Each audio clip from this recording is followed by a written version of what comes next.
வாசம் புறப்படும் பெண்ணே நான் பூ வரைந்தார் தீ வந்து விரல் சுடும் கண்ணே நான் தீ வரைந்தார் உயிரல்லதெல்லாம் உயிர் கொள்ளும் என்றால் உயிருள்ள நானோ என்ன ஆகுவேன் உயிர் வாங்கிடும் ஓவியம் நீயடி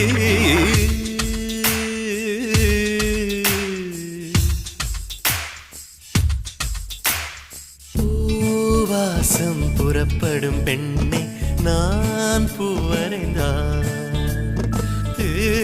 வந்து விரல் சுடும் கண்ணே நான் தீ வரைந்தார்